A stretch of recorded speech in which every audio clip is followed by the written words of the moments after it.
नमो सिद्धाणं नमो आयरीयाणं नमो वज्रायाणं नमो लोये सहस्राहुनं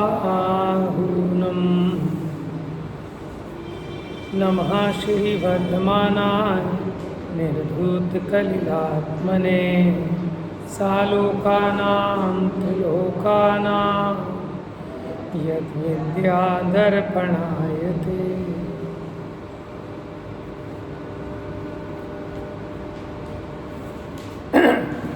चर्चा अपनी चल रही थी सम्यक चारित्र की। तो 5 पापों का त्याग, ठीक है, उनका त्याग किए बिना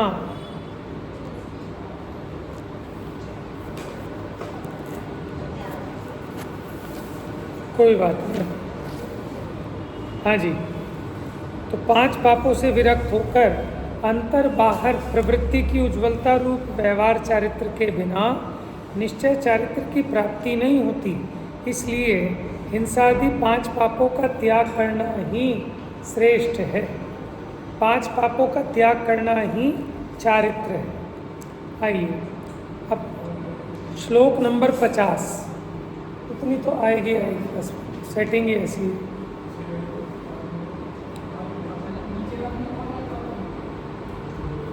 नीचे का बटन तो नहीं खुल रहा, पीछे नहीं, पीछे नीचे स्विच बोर्ड का फालतू जल रहा था। हो गया ठीक।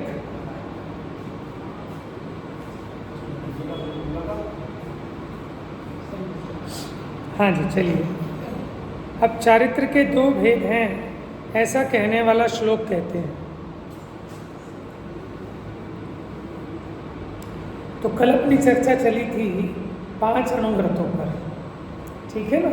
तो अपने जीवन में भी जितना हम हिंसा की 5 पापों से बच सकें उतना हमारा भला ही है, ठीक है। अब चारित्र के 2 भेद, पेज नंबर 88।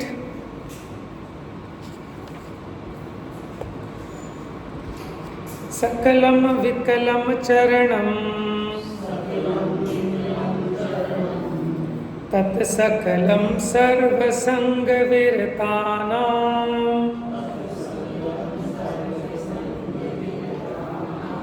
अनगाराणां विकलं सागाराणां ससंगानां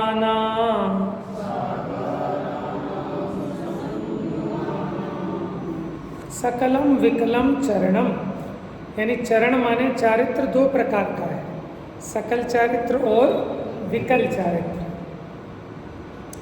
विकल चारित्र को देश चारित्र भी कहते हैं। तत् सकलम, उनमें से जो सकल चारित्र है, सर्व संग विरतानाम अनगारानाम, के जो समस्त संग माने परिग्रह से विरक्त हैं, ऐसे अनगारा नाम। अनगार माने क्या बताया था? अनगार मुनिराज, और आगार माने गृहस्थी। तो सकलम विकलम चरणम, चारित्र 2 प्रकार का है, सकल और विकल।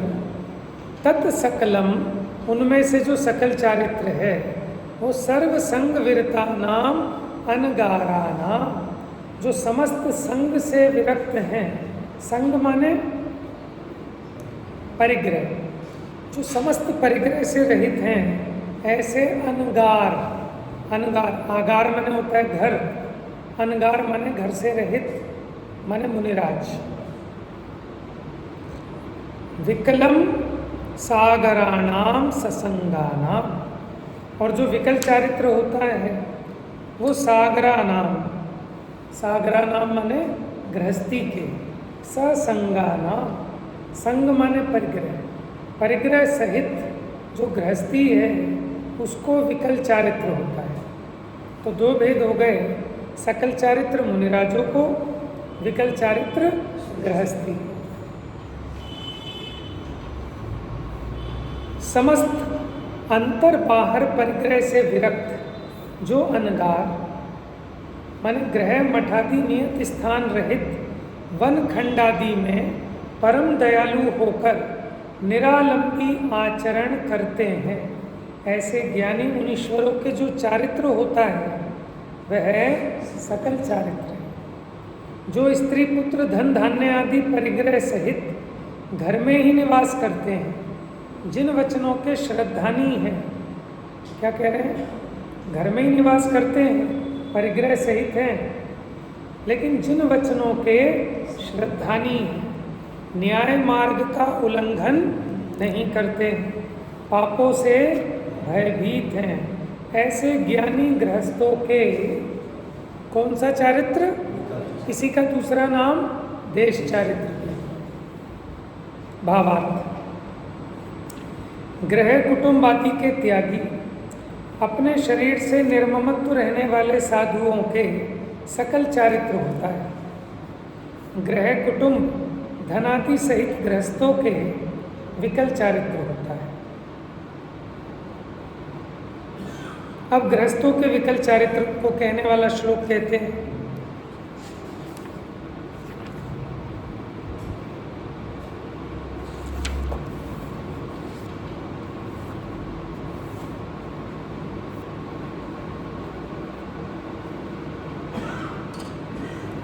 आइए गृहस्थों के चारित्र की चर्चा। गृहीणाम त्रेधा तिष्ठत्यणु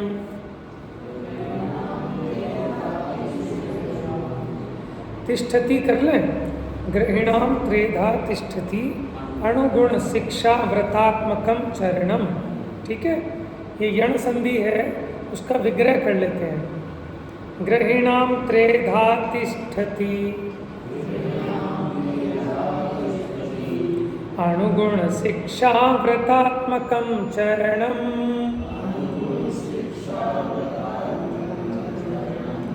पंचत्रिचतुर्भेदम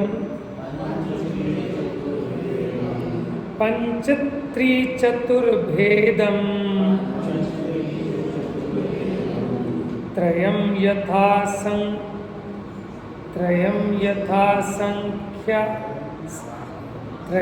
यथा संख्यमाख्यातम्।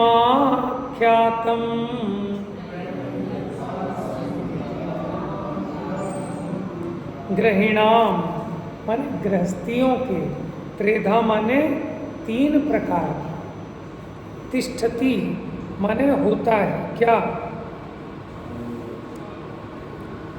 अणु यानी अणुव्रत, गुण गुणव्रत और शिक्षा व्रतात्मकम चरणम माने अनुव्रत, गुणव्रत और शिक्षा व्रत रूप आचरण किसके होता है, गृहस्थी। ठीक है, तीन प्रकार का। तो क्या, अणुव्रत, गुणव्रत, शिक्षा व्रत, और उनके भेद पंचत्रिचतुर्भेदम त्रयम यथा संख्यामाख्यातम। यथा संख्या माने जिसके जितने जितने भेद हैं वो बताए। 5 किसके होंगे, अणुव्रत होंगे, 3 गुणव्रत और 4 शिक्षा। आख्यातम माने कहे गए। देखिए, गृहस्थों के अनुव्रत, गुणव्रत, शिक्षा व्रत रूप 3 प्रकार का चारित्र होता है। उस 3 प्रकार के चारित्र के क्रमशः 5, 3 और 4 भेद परमागम में कहें। अब हमें सीखेंगे, अपना अनुव्रत अधिकार है ना, तो 5 अनुव्रत, फिर 3 गुणव्रत, फिर 4 शिक्षा। जो गृहवास छोड़ने में समर्थ नहीं है, माने भी उसको राग की इतनी अधिकता है कि वो गृहस्थी नहीं छोड़ पाता, ऐसा सम्यक दृष्टि घर में रहता हुआ ही 5 प्रकार के अणुव्रत, 3 प्रकार के गुणव्रत और 4 प्रकार के शिक्षाव्रत धारण करके चारित्र को पालता है। देखो, घर में रहकर भी आप 12 व्रतों का पालन कर सकते हैं और अपनी धर्म साधना को आगे बढ़ा सकते हैं। 5 प्रकार के अनुव्रत को कहने वाला श्लोक।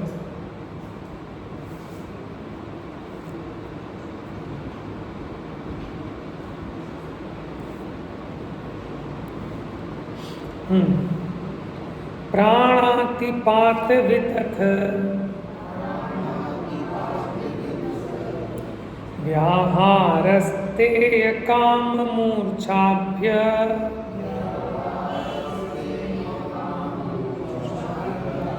स्थूलेभ्य पापेभ्यो व्युपरमणमणुव्रतं भवति। देखो, व्युपरमण माने उससे विरक्त होना।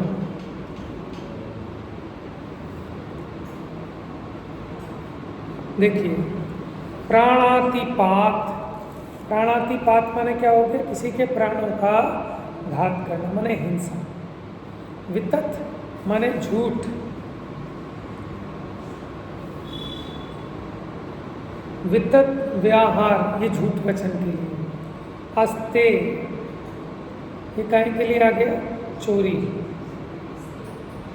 है। हिंसा नृत्य स्ते, हाँ, हिंसा अनृत, अनृत माने झूठ होता है।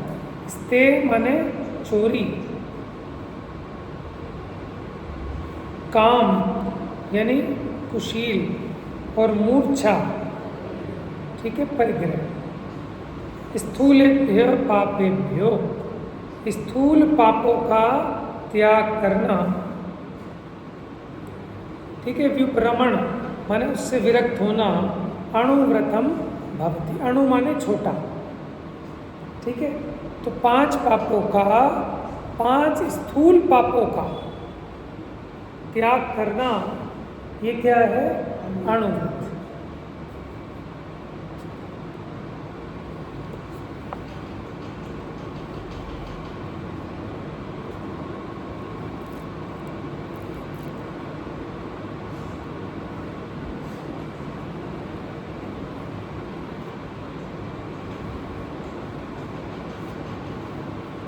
देखो, जो अहिंसाणुव्रत का धारी है वो स्थावर हिंसा का तो त्यागी नहीं है, त्रस हिंसा का त्यागी है। लेकिन उसमें भी संकल्पी, विरोधी, उद्योगी, आरंभी कल बताई थी ना, संकल्पी हिंसा का त्यागी है। बाकियों को हे मानता है, यथासाध्य संभव प्रयत्न भी करता है, लेकिन बच नहीं पाता उद्योगी, विरोधी आदि हिंसाओं से। ऐसी सत्यानुव्रत का धारक वितत व्यवहार माने ऐसा स्थूल झूठ नहीं बोलता कि जिससे झगड़े हो जाए, विवाद हो जाए, किसी का मरण हो जाए। अचौर्यानुव्रत का धारी पुरुष राजा आदि के भय से दूसरे के द्वारा छोड़े हुए स्थूल अदत्त वस्तु के ग्रहण से निवृत्त होता है। उसी प्रकार ब्रह्मचर्यानुव्रत का धारक पाप के भय से दूसरे की ग्रहित अथवा अग्रहित स्त्री से निवृत्त होता है, स्व स्त्री से नहीं होता। इसी प्रकार परिग्रह परिमाण अनुव्रत का धारक पुरुष अपने परिग्रह का परिमाण करता है।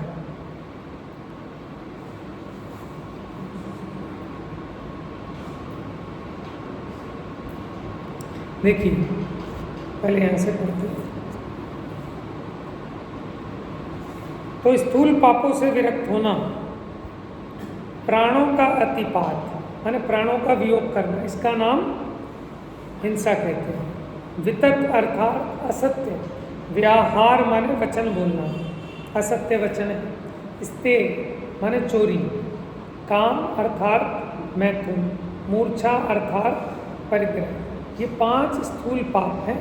इन स्थूल पापों से विरक्त होना अणुव्रत है। मारने के संकल्प से जो त्रस जीवों की हिंसा का त्याग है, देखो किसको कह रहे हैं त्रस हिंसा? मारने के संकल्प से, जैसे बलि चढ़ाना, ठीक है, कुर्बानी उर्बानी देना, ऐसा मारने के संकल्प से त्रस जीवों की हिंसा, उसका ये त्यागी है। तो वो स्थूल हिंसा का त्याग है। जिस वचन से अन्य प्राणी का घात हो जाए, धर्म बिगड़ जाए, अपवाद निंदा हो जाए, कलह संक्लेश भय आदि प्रकट हो जाए, ऐसा वचन क्रोध अभिमान लोभ के वश होकर कहने का त्याग करना वह स्थूल असत्य का त्याग है। बिना दिया अन्य के धन का लोभ के वश होकर छल करके ग्रहण करने का त्याग करना वो स्थूल चोरी का त्याग है। अपनी विवाही स्त्री के सिवाय अन्य समस्त स्त्रियों में काम भाव की अभिलाषा का त्याग करना ये स्थूल काम का त्याग है। 10 प्रकार के परिग्रह का परिमाण करके अधिक परिग्रह के ग्रहण करने का त्याग करना वो स्थूल परिग्रह त्याग है।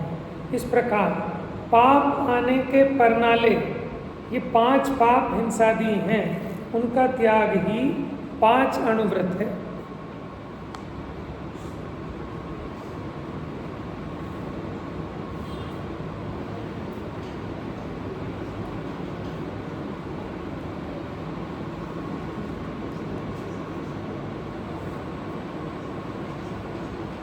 अब आइए अहिंसानुव्रत का लक्षण क्या होता है। अहिंसानुव्रत, उसका विस्तार करते हैं।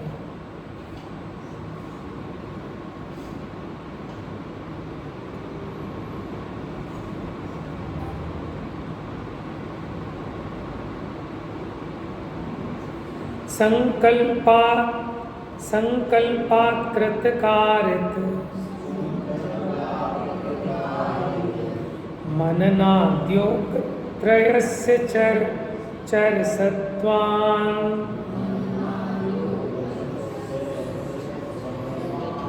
देखिए, संकल्प से कृत कारित मनन आदि योग त्रयस्य मन वचन कार्य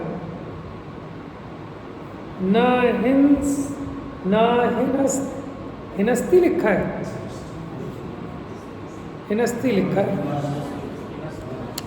है ना, हिनस्ती न हिनस्ति यत् दाहु।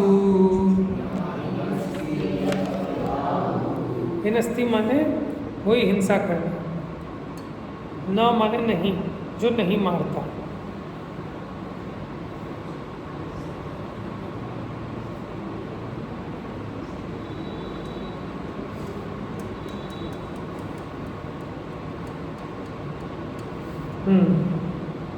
न हिनस्ति यत् दाहु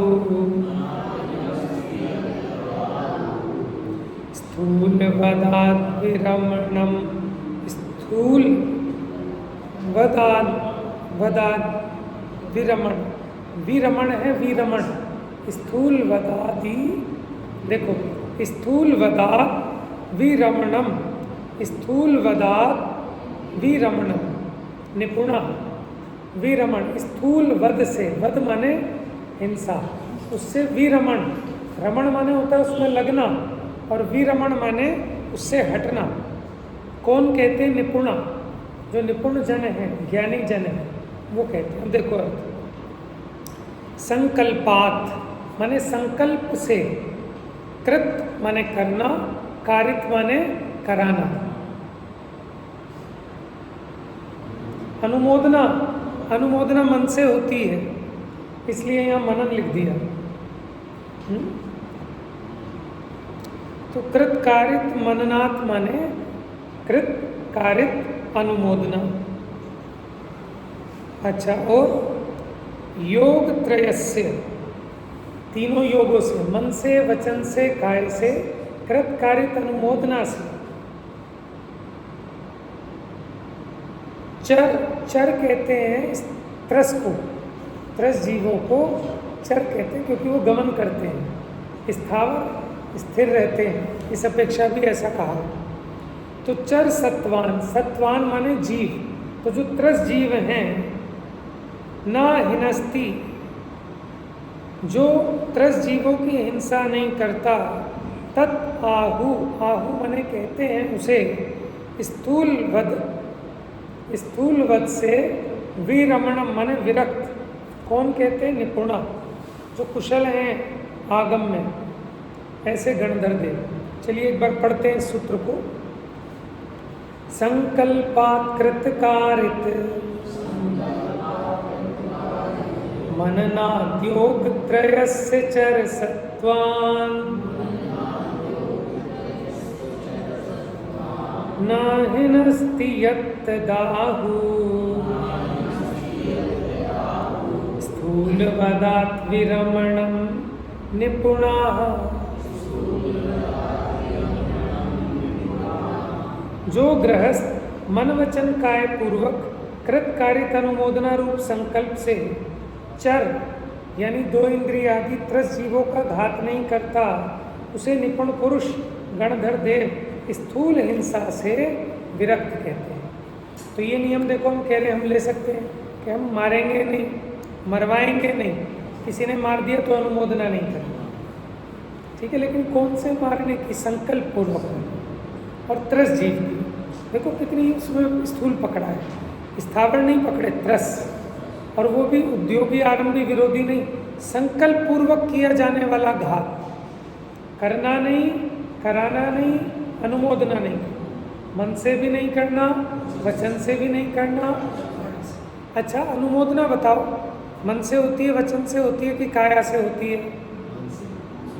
तीनों से होती है। काया से अनुमोदना कर दी, नहीं कर दी? अरे वाह, बहुत बढ़िया।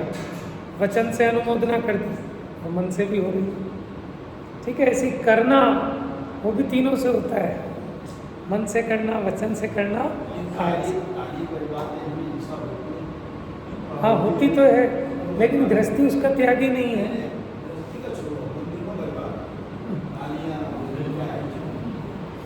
देखो ऐसे तो चक्कर क्या है, समझनी चाहिए सारी बात, लेकिन हठाग्रह नहीं करना ज़्यादा, क्योंकि फिर अगर आप ऐसा कहोगे ना तो फिर मंदिर में घंटा भी हटाना पड़ेगा आपको।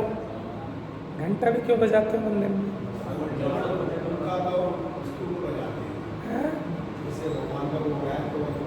वैसे भी तो जब कोई आता है घंटा बजाता है, ठीक है।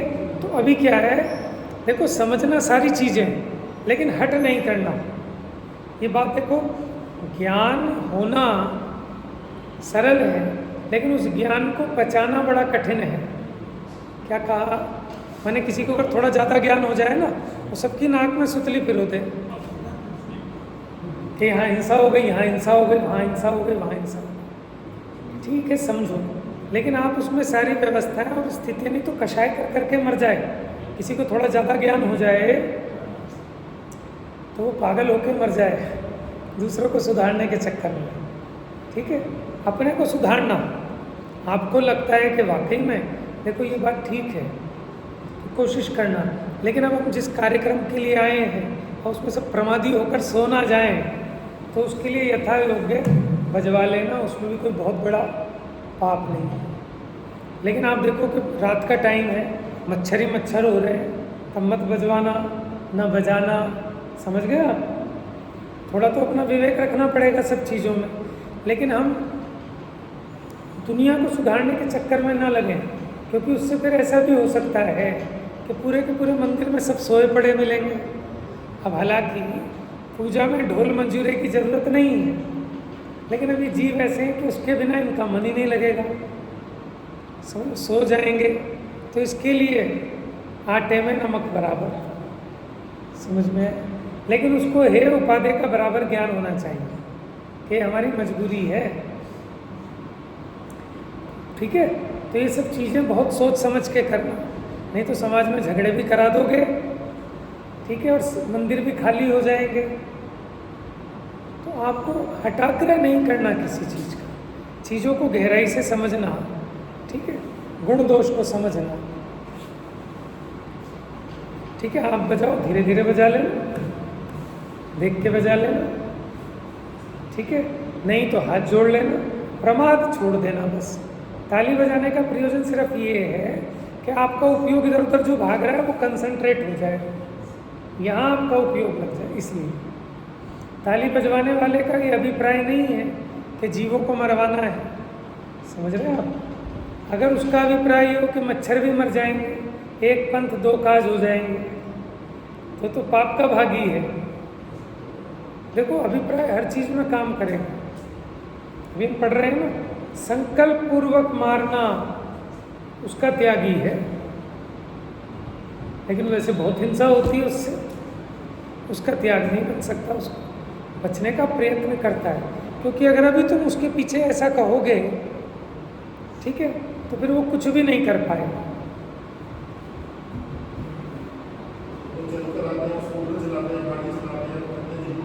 बराबर। इसीलिए जिसको इसकी खबर है वो बुद्धिपूर्वक इन वाहनों का कम से कम प्रयोग करे। 10 लक्षण, 28, अष्टमी, 14, इनसे जितना बच सकता हो बचे। आप ही देखो, आप पैदल चलोगे, देखो अगर आप कार से आ रहे हो तो बिल्ली भी आ जाएगी तो दिखेगी नहीं, कुत्ता भी आ जाएगा तो दिखेगा नहीं, इंसान नहीं दिखता। बड़ी गाड़ियाँ हो गई, बोनट इतने ऊंचे होते हैं कि दिखता ही नहीं, पूरा ग्राउंड क्लियरेंस, समझ में है। लेकिन अगर आप स्कूटर पे आए तो बिल्ली बिल्ली दिख जाएगी, चूहा वगैरह मर सकते हैं, समझ में है।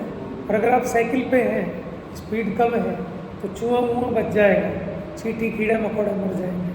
और अगर आप पैदल आ रहे हैं तो आप चींटी कीड़े मकोड़े भी बचा लेते हो, बहुत सूक्ष्म जीव मरते हैं। और जब आप बिना चप्पल के नंगे पाँव आते हो तो आप बहुत जीवों की दया पाल पाते हो। इसलिए कि कहीं कांच ना चुभ जाए, फिर आपका ध्यान इधर उधर नहीं जाएगा, फिर तो आप एकटक क्रिया समिति से चलेंगे। इसीलिए नंगे पैर जाने का विधान है मंदिर में, ठीक है। लेकिन गंदगी बहुत पड़ी हो, लेटरिन पड़ी हो, ये पड़ा वो पड़ा, उसी में आ रहा है गंदगी में, तो वो भी योग्य नहीं है। विवेक सब जगह लगाना, समझ में है। कई लोग ऐसे पैर सड़ा लाएंगे गंदे एकदम, और फिर यहीं मंदिर में आके धोएंगे, गंद मचा देंगे, तो भैया ऐसा भी नहीं करना। तो हर एक चीज के पीछे आप अपना विवेक जागृत रखो। विवेक सबसे बड़ा है। आगम की आज्ञा भी अविवेकी नहीं पाल सकता, विवेकी ही पाल सकता है।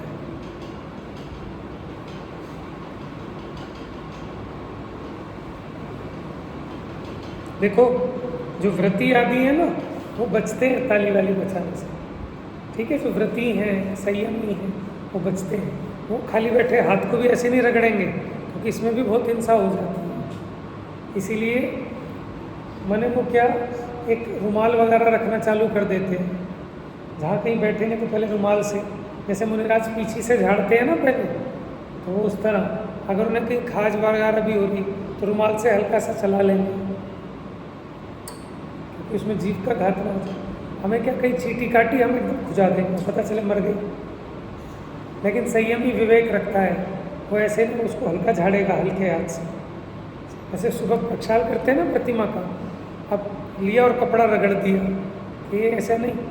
समझदार व्यक्ति क्या करता है कि बहुत हल्के हाथ से, क्योंकि लाइट जलती है, दुनिया भर के सूक्ष्म जीव वहाँ मूर्ति पे होते हैं, तो उसका हल्के, बहुत हल्के हाथ से छनने से, कि जिससे जीव मरे नहीं। ऐसे भी नहीं एकदम फटक फटक के मारे, कपड़े से भी कहीं ऐसे झाड़ने लगते हैं, जैसे दुकान में झाड़ा मारते हैं ना, वो एक बना के रखते हैं झाड़ा, उससे था, ऐसा भी नहीं।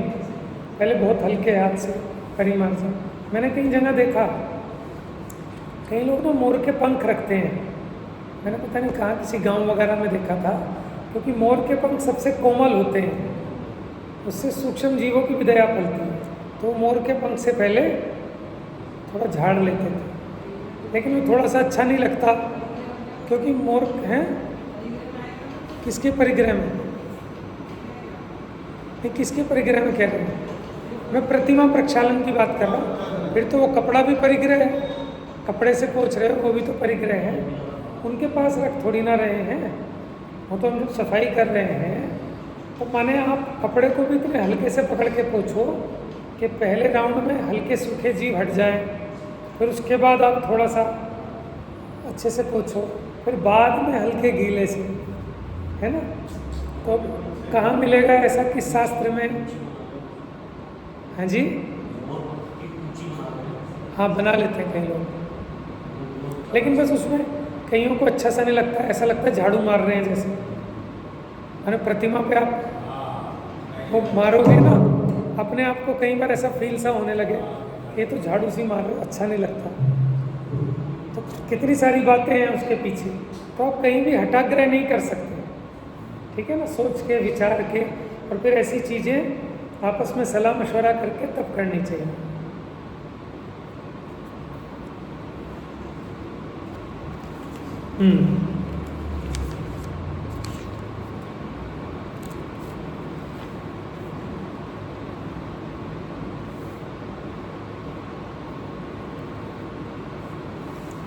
हाँ जी।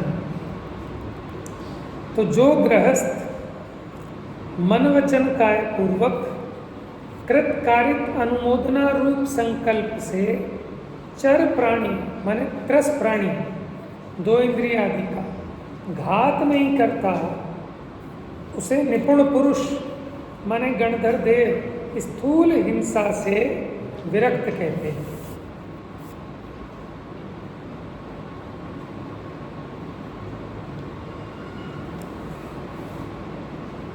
देखो, जैनी का बच्चा होगा ना, वो कभी चींटी नहीं मारेगा, मच्छर नहीं मारेगा, नहीं तो आम अन्य लोग जैसे देखते हैं ना, कहीं मच्छर दिख जाए तो तुरंत ऐसे मारने लगते हैं।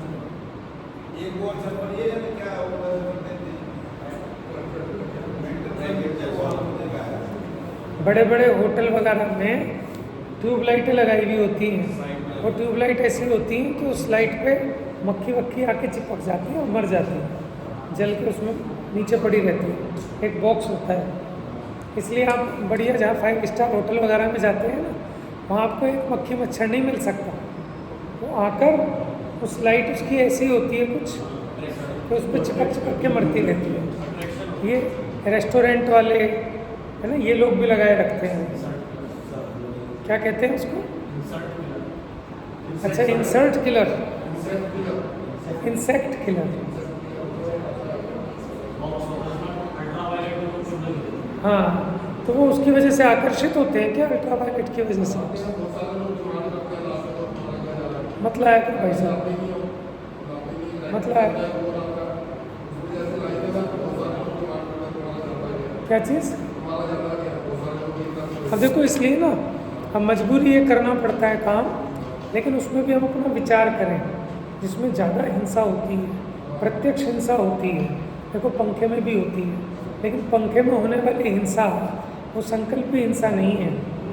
लेकिन जो इंसेक्ट किलर है वो संकल्पी हिंसा। अंतर समझ रहे हो आप? यद्यपि बचने का प्रयास इनसे भी करते हैं, ये भी समझ में आ रहा है इसमें भी कितने जीवों की हिंसा होती है। कई बार जब मच्छर ज़्यादा होते हैं ना, तो कट कट के गिरते हैं इससे नीचे। तो इसलिए हमें अपनी कमी लगेगी तो हम बच पाएंगे। माने आपका भी काम वैसे साफ सुथरा हो, लेकिन देखो हिंसा होती है। क्यों? मान लो कूलर है, कुछ है, जो भी चलाएगा, चलाने वाले को भी दर्द होता है कि कूलर में कितना तो पानी चलता है, कितने जीव उत्पन्न होते हैं उसके अंदर, और उसका वो पंखा इतनी तेज चलता है। तो वायु कायिक की भी हिंसा होती है, 30 जीवों की भी उत्पत्ति होती है।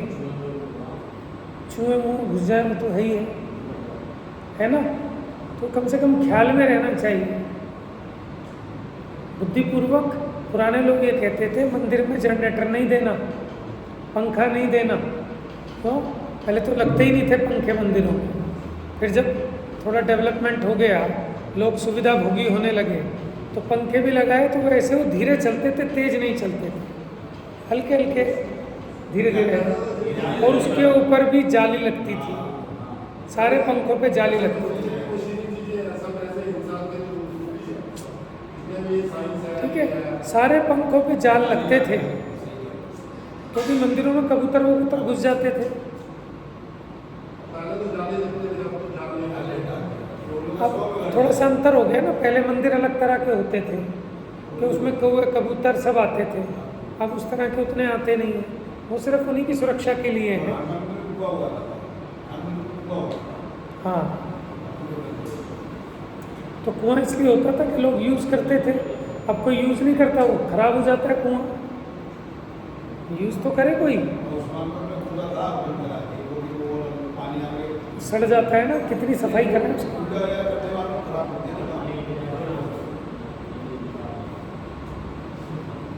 चलिए,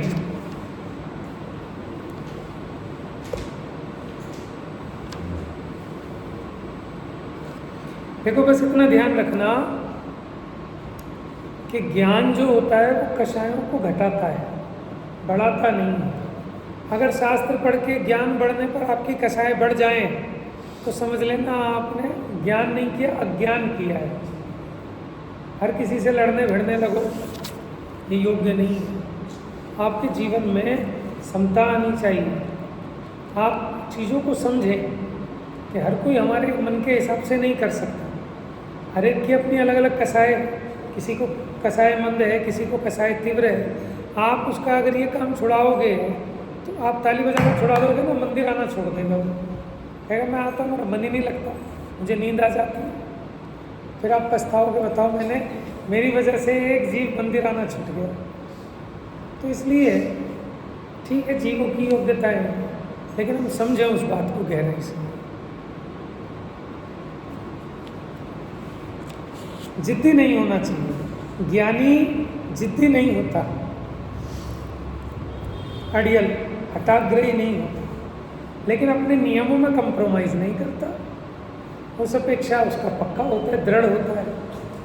हठाग्रही उसे कहते हैं कि कोई बात समझ में आ रही है कि नहीं आ रही है, नुकसान नफ़ा नहीं देखता, बस अड़ जाता है जिद। देखिए आगे पेज नंबर 89। यहाँ ऐसा जानना जो गृहस्थ सम्यक दर्शन सहित हैं, दयावान हैं, हिंसा से भयभीत हैं, त्याग करने की भावना है, त्याग के सम्मुख हैं, तो भी उससे एक इंद्रिय जो पृथ्वी काय आदि स्थावर जीव हैं, उनकी हिंसा का त्याग तो बन नहीं सकता है। ठीक है, जो गृहस्थ सम्यक दृष्टि है, हिंसा से भयभीत हैं, तो भी एक इंद्रिय की हिंसा का त्याग उनसे नहीं बन सकता है। त्रस और स्थावर दोनों की हिंसा का त्याग तो गृह त्यागी जो मुनीश्वर हैं उनसे ही बन सकता है। गृहस्थ के प्रत्याख्यानावरण आदि कषायों के उदय से गृह में ममता छूटी नहीं, फिर भी त्रस जीवों की संकल्पी हिंसा के त्याग से भगवान ने उसके अहिंसानुव्रत कहा। किसके त्याग से? संकल्पी हिंसा के त्याग से। देखिए अब संकल्पी हिंसा का त्याग इस प्रकार जानना। दयावान गृहस्थ अपने परिणामों द्वारा मारने के भाव रूप संकल्प से तो त्रस जीवों का घात कभी करता ही नहीं, कराता नहीं। घात करने की मन वचन कार्य से कभी प्रशंसा नहीं करता है, ऐसे परिणाम रखता है। यदि कोई दुष्ट जीव बैर या ईर्ष्या आदि से मारना चाहे, आजीविका धन आदि छीनना चाहे, तो वह उसका भी घात नहीं करना चाहता है। उसे बहुत धन देकर भी यदि कोई किसी का घात कराना चाहे तो वो संकल्प पूर्वक चींटी मात्र को भी कभी नहीं मारता। यदि एक जीव को मारने से उसका रोग, आपत्ति आदि दूर हो सकती हो, तो भी जीवन के लोभ से वो त्रस जीवों का घात नहीं करता है। कोई कैसा आप बकरा खा लो, आपकी बीमारी दूर हो जाएगी, ठीक है, वो नहीं कर सकता उसका घात। हिंसा से अत्यंत भयभीत रहता है, तो भी गृहस्थी के आरंभ में त्रस जीवों का घात हुए बिना नहीं रहता आरंभ में। इसी कारण से गृहस्थ मारने के संकल्प से की जाने वाली त्रस हिंसा का त्याग करता है। अंतर समझ रहे हैं आप?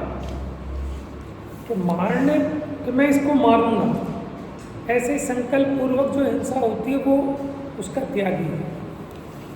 बाकी घर गृहस्थी के कामों में त्रस हिंसा भी होती है, ठीक है, उसका त्याग उसके नहीं होता।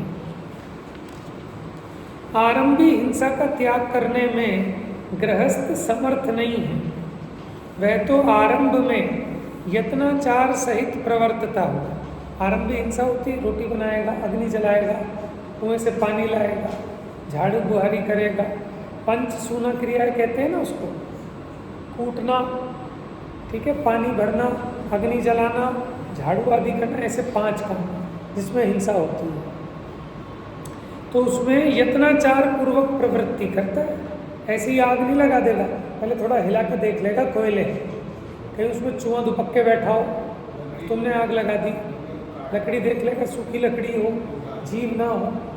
हम अपने घरों में गैस होती है, देख लो भैया कि उसमें कॉकरोच ना घुस गया, उसका बर्नर खोल के घुसे ना घुसे। अगर आपके चित्त में दया है तो आप एक बार देख जरूर लोगे।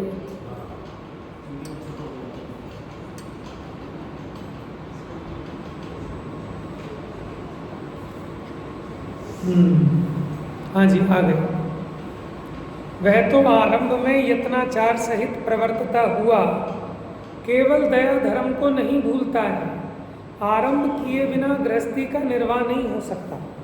कितने ही प्रकार का आरंभ तो नित्य ही करना पड़ता है। चूल्हा जलाना, चक्की पीसना, ओखली में कूटना, बुहारी में झाड़ना, पानी भरना, धन कमाना, ये 6 पाप के कर्म तो नित्य ही होते हैं। धन को हटा दो, बाकी 5 कहलाते हैं पंच सूना क्रियाएं कहते हैं। पंच सूना क्रिया, इसमें आरंभी हिंसा होती है।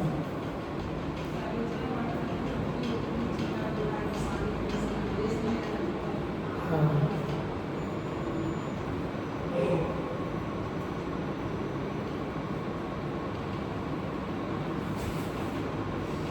कितने ही अनेक प्रकार के अन्य आरंभ दूसरे कारणों से भी हमेशा करने पड़ते हैं। जैसे अपने पुत्र पुत्री का विवाह कराना, मकान बनाना, लीपना, धोना, झाड़ना, रात्रि गमन करना, देखो समझ लो ये सब हिंसा के काम है।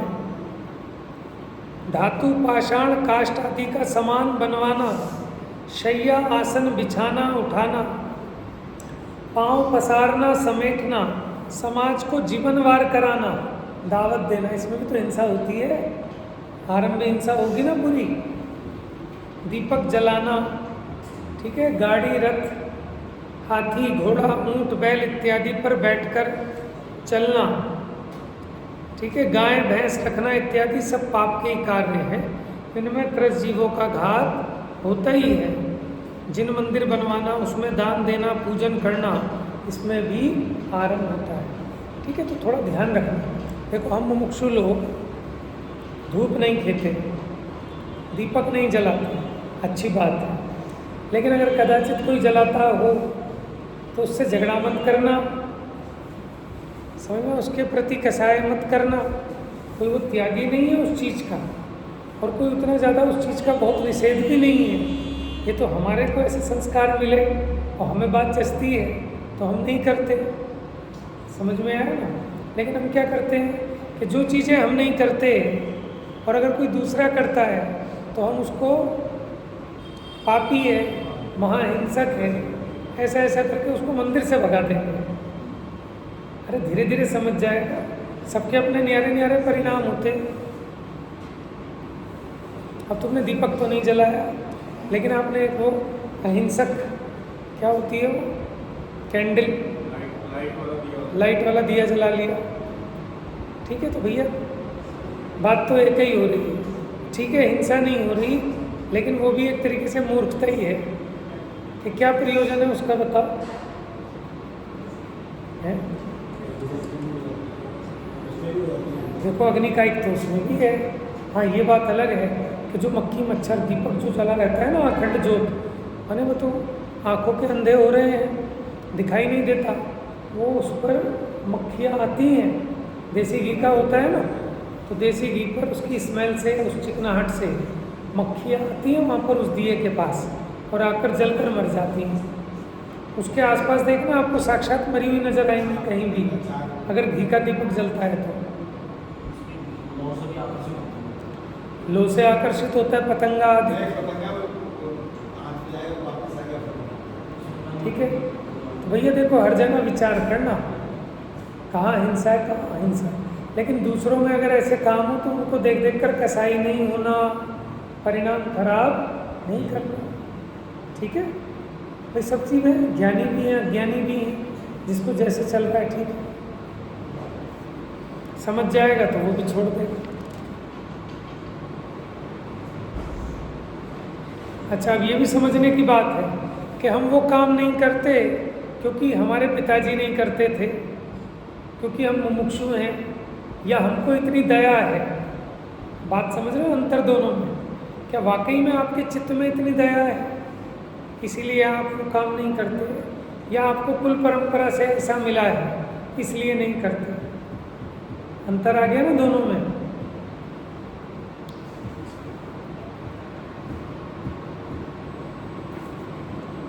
क्योंकि अगर हम जला लेंगे दिया तो हमें मुमुक्षु से क्या कर देंगे?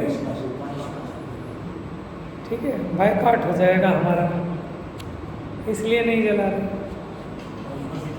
परंपरा से नहीं जला रहे। मुमुक्षु चमिकंद नहीं खाते।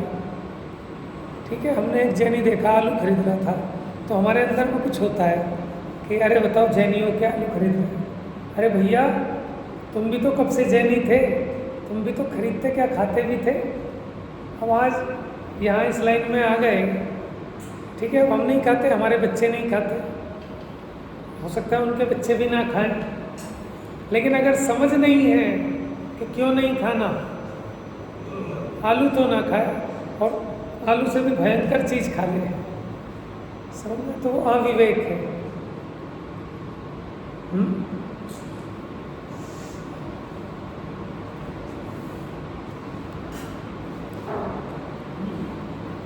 देखो, दीपक जलाना, गाड़ी रथ हाथी घोड़ा ऊंट बैल इत्यादि पर बैठकर चलना, गाय भैंस रखना इत्यादि, ये सब पाप के कार्य हैं और इनमें 10 जीवों का घात हुए बिना आप पाल लो एक पशु। 10 जीवों का घात नियम से हो गए, गाय पाल लो आप, क्यों? उसका गोबर वोबर भी करना पड़ेगा। क्या वो कहाँ पे?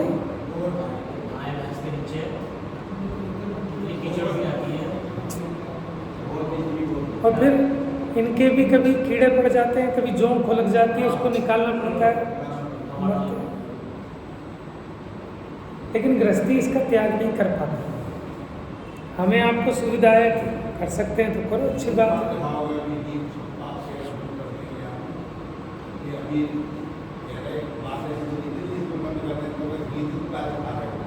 हाँ, तो वो संभव नहीं है अभी गृहस्थी को। हाँ जी, तब त्रस हिंसा का त्याग कैसे होता है? जब उसको घर गृहस्थी के सारे काम करने पड़ रहे हैं, उसमें त्रस जीवों की हिंसा भी हो रही है, तो फिर उसको त्रस हिंसा का त्याग कैसे होता है? देखो, अब गहराई से समझना, सारे प्रश्नों का समाधान हो जाएगा। अपना परिणाम तो जीव मारने का है नहीं। क्या कह रहे हैं? अपना परिणाम तो जीव मारने का है नहीं, जीव मारने के लिए आरंभ करता नहीं। ऐसा राग भाव भी नहीं है कि इस कार्य के करने से कोई जीव मर जाए तो अच्छा है। वह तो जीव विराधना से भयभीत होकर गृहस्थी चलाने के लिए आरंभ करता है, जीव मारने के लिए नहीं करता है। अपने परिणामों में तो उठाते धरते हुए, उठते बैठते हुए, लेते देते हुए जीवों की रक्षा करने ही का संकल्प करता रहता है, मारने का संकल्प नहीं करता कि जीवों की कैसे दया पले, यही संकल्प करता है। तो फिर उसे पाप बंद कैसे होगा? जीव अपने अपने आयु कर्म के अधीन स्वयं ही उत्पन्न होते और मरते हैं, इसके हाथ में कुछ नहीं। लेकिन कब समझा रहे हैं? किसको समझा रहे हैं? कि जो उठते बैठते ध्यान रखता है कि कोई जीव ना मर जाए। यह तो जितना आरंभ करता है वह सब यत्नाचार पूर्वक दया भाव रूप होकर करता है। समझ में आया? ये नहीं कि जब जिस जीव को जब मरना है तब मरेगा, मैं क्यों देख के चलूं, मैं क्यों पानी छानूं, ऐसा नहीं। उसको पता है कि मेरे पानी छानने से नहीं बचेगा, बचेगा तो अपने आयु कर्म से, लेकिन उसके परिणामों में ऐसी करुणा है, इतनी क्रूरता नहीं है, ठीक है, कि वो ऐसा काम कर सके। भगवान के परमागम में हिंसा होते हुए भी यत्नाचारी को बंद होना नहीं कहा। भले हिंसा हो रही है, लेकिन अगर यत्नाचार पूर्वक क्रिया है तो उसको बंद नहीं होता। ठीक है, कितनी अच्छी टीका लिखी है सदाशिव दास जी कि आप एक बार इसका निर्णय कर लो कि क्या होते हैं 5 पापों का त्याग, अणुव्रत क्या है, क्योंकि निर्णय नहीं करोगे तो कभी धारण नहीं कर पाओगे जीवन में। जावानी के ज्ञान से सूझे लो कालो